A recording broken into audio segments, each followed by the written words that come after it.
公元192年夏，董卓死了不到2个月，杀死他的人也站上了长安城墙。王允没有逃，城外是10几万从西凉重新聚拢的兵，城内已经没有能打的军队。一个花了3年才完成政变的人，为什么连60天的政权都接不住？初平3年春，董卓退回长安已将近2年，他住在梅屋，高墙厚壁，囤粮30年所用。对外说：“事成则雄，居天下；不成则守，此足以必老。”朝堂上没有人敢正面反对他。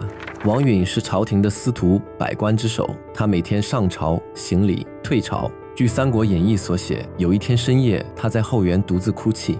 演义在这里安排了貂蝉，王允的歌妓，主动请缨，愿以自身为饵，离间董卓与吕布。这就是连环计，先将貂蝉私许吕布，再将她献给董卓，让父子反目。但需要说明，貂蝉在正史中没有明确记载，《后汉书·吕布传》只提到吕布曾与卓氏璧私通，日夜恐惧被发觉。演义将这条简短记载扩写成了完整的离间大戏，貂蝉的名字、身世与一切情节均出自小说。不过无论过程如何，核心事实是确定的，王允找到了吕布。他利用的不是凭空制造的矛盾，而是一道已经存在的裂缝。据《后汉书》记载，董卓性情暴烈，曾因小事向吕布致己。一个天天带刀跟在主公身边的人，一旦开始害怕主公，这段关系就不可能维持了。王允做的事是把裂缝变成断裂。在演义中，矛盾爆发被写成凤仪亭，吕布趁董卓午睡去见貂蝉，董卓醒来撞见，夺戟便至，吕布躲开。正史中没有这一幕，但吕布的恐惧是真实的。后汉书明确写他与士璧私通后恐事绝，日夜不安。王允随后正式摊牌，这是正史有载的对话。吕布犹豫了一下，奈何以父子之情。王允答得很快，君自姓吕，本非骨肉。吕布点头。初平3年4月23日，朝廷以天子病愈为由，召董卓入宫朝贺。董卓乘车入北掖门，甲士从2侧冲出，董卓大喊：“吕布何在？”吕布出现在他面前，持矛说了2个字：“有诏。”矛刺穿了他。董卓死在宫门之下，尸体被弃于道旁，守尸吏将灯芯插在他其中点燃，光明达旦，据说燃了数日。长安城里的百姓听到消息，有人在街上歌舞，集市上有人卖酒庆贺。3年了，终于结束了。这里先记住一件事，欢呼的是长安百姓与朝中官员，但还有数万人此刻没有在庆祝，他们是跟随董卓从凉州来的将士，散布在关中各地的军营里，等待命运的宣判。董卓死后第2天，王允下令族灭董氏。紧接着，一件看似不相关的事暴露了他的行事风格。蔡邕，当世大儒、修汉史的学者，他听说董卓死讯后叹息了一声，仅仅是一声叹息，王允当即将他下狱。朝臣求情，蔡邕修史之才，天下无双，杀之可惜。王允拒绝。后汉书记其言，西武帝不杀司马迁，使作谤书流于后世。方今国祚中衰，不可令佞臣执笔在右主左右。蔡邕死在狱中。这不是一个偶然事件，它说明了王允此刻的逻辑，对董卓时代的一切残留不容忍、不妥协、不留余地。然后是一个更大的问题摆到了他面前，怎么处理西凉军？董卓的旧部李傕、郭汜、张继、樊稠各率数千到上万人，分驻关中各地。他们不是一支统一部队，是散落各处的武装残余。有人向王允提议发一道大赦令，赦免所有跟随董卓的将士，明确告诉他们不追究。只要赦令一下，这些人大概率会各自散去，失去主帅，没有共同目标的军队很难维持聚合的理由。王允拒绝了。他的理由是，这些人本来就没有罪，是被董卓胁迫，现在董卓死了，他们自然无事。如果下赦令，等于暗示他们原本有罪，不赦反而是正确的。这个逻辑在法理上或许说得通，但问题是，法理不会传到军营里去，传到军营里的消息只有一条：朝廷没有说我们安全。在恐惧面前，没有承诺和明确威胁是同一件事。数日后，长安又传出消息，朝廷准备解散凉州兵，收缴武器。无论真假，营中已经炸了。李傕和郭汜最初的反应是准备各自逃命，解散部队，化妆潜回凉州。如果他们真的跑了，王允就赢了。拦住他们的人叫贾诩，此时的贾诩不是后来那个位列曹魏3公的顶级谋士，他只是牛辅手下一个中层军官。牛辅死后，他跟着散兵混在李傕营中。贾诩对李傕、郭汜说了一段话，《三国志》记载核心原话：诸君若弃军单行，则一亭长能戍军矣，不如相率而西，以攻长安。若是计，奉国家以正天下；若不计，走未晚也。意思很直白，你们如果各自跑路，路上随便一个亭长就能把你们绑了，不如把兵聚起来，一起打长安，赢了就掌朝廷，输了再跑也不迟。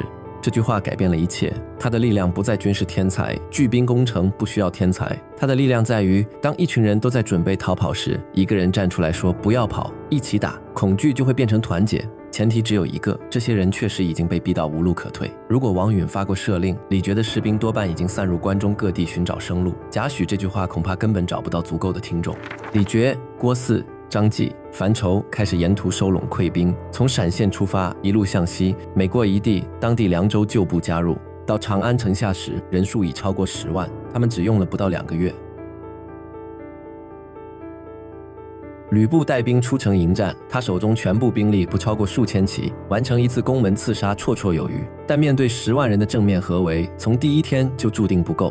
吕布骁勇，短兵交接时，凉州骑兵确实挡不住他的突击。他冲出去能杀散面前的一阵人，但战场不是单挑，身后的阵线在他冲出去的同时就被撕开一块，他杀回来补，另一面又被突破，数千人的反复冲杀换来的只是局部胜利，整体兵力差距每多打1天就更不可逆转。围城8日，城不是从外面攻破的，吕布军中有守兵内反，打开城门引李傕军入城，守兵即来自蜀地的兵卒，史书只记载他们临阵内反，没有交代具体原因。围城8天，他们最先看清了结局，吕布从内部崩溃，他的兵先于城墙背叛了他。吕布率数百骑向东突围，临走前他策马赶到王允面前，最后一次开口，公可以乘马与我同去。王允站在原地没有动，他说了最后一段话。后汉书记载，若门社稷之灵，上安国家，无之怨也，如其不获，则奋身以死之，朝廷幼主是我而已，临难苟免，无不为也。他没有解释自己的失败，没有后悔不赦的决定，他只是不走。吕布不再劝，拨马冲出武关方向，一路东逃。王允留在城中与天子在一起。长安已经换了主人，但他没有离开皇帝身边。此后，李傕将王允收捕，与宋义、王弘一并杀害。李傕杀王允，一灭3族。一个花3年才完成的政变，2个月后只剩尸体。王允的失败不是因为政变执行的不好，恰恰相反，刺杀董卓这件事堪称精准，找到正确的内部人选，利用真实存在的裂缝，选择无法拒绝的时机，一击致命。但政变和接管是2件完全不同的事，杀掉一个人只需要1把矛，接管他留下的局面需要解决这个政权下面所有活着的人。董卓死后留下了什么？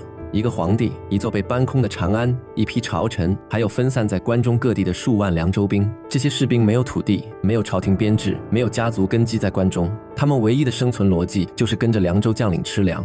董卓一死，这个依附断了，他们变成了一群没有归属的武装流民。面对这群人，只有2种处理方式。第一种，明确告诉他们不会被追究，提供某种编制或出路，这不能保证所有人都会安分，但可以瓦解他们联合的动机。一群分散的、各自有退路的人，极难被一句话重新组织起来。第二种，不说话或暗示追究，这等于把决定权交给了恐惧。王允选了第二种，他的法理逻辑没有问题，本无罪则不虚设，但几万拿着武器的人此刻需要的不是法律解释，而是一个清晰的承诺。没有这个承诺，恐惧就不会消退。这就是政变接管中最经典的失败模式，消灭了领袖，却没有为旧势力提供退出机制。旧势力原本群龙无首，准备溃散，但没有退路这件事，比任何将军的号令都更有效地把他们重新聚合在一起。贾诩那句话之所以管用，不是因为他提供了多高明的战略，集合兵力攻长安根本不需要顶级谋士，他真正解决的是心理问题，给了一群已经决定跑的人一个不用跑的选择。但他能成立的全部前提是这些人确实无路可退，这个前提是王允亲手创造的。再看军事层面，他唯一的武力就是吕布和数千骑，这支力量在围城战中坚持了不到10天。王允没有军队，没有联盟，没有外援，却选择了最强硬的姿态，面对一个他无力消灭的军事集团。回到核心问题，刺杀只需要解决一个人的肉身，接管政权需要解决一整个军事集团的生存恐惧。王允完成了前者，却在后者面前做出了最致命的选择，用沉默把一群溃兵逼成了军队。王允花3年谋划了一场完美刺杀，又用60天证明了另一件事：杀死暴君和接管暴君的政权是完全不同的能力。他消灭了一个人，却催生了一支军队，那支军队原本已经准备散了，是他的拒绝重新把他们推上了战场。公元192年6月，长安再次沦陷。未央宫里，汉献帝身边的掌权者从1个变成了2个，李傕和郭汜各占半城，朝会照常举行。只是皇帝身边连一个敢开口的老臣都没有了。长安城内很安静，街上没有歌舞，没有卖酒的人。2个月前那场庆祝，仿佛从来没有发生过。李傕和郭汜不会太平太久。当2个军阀在长安城中拔刀相向时，皇帝将第一次尝试自己走出牢笼。东归洛阳的路比任何一场战争都漫长。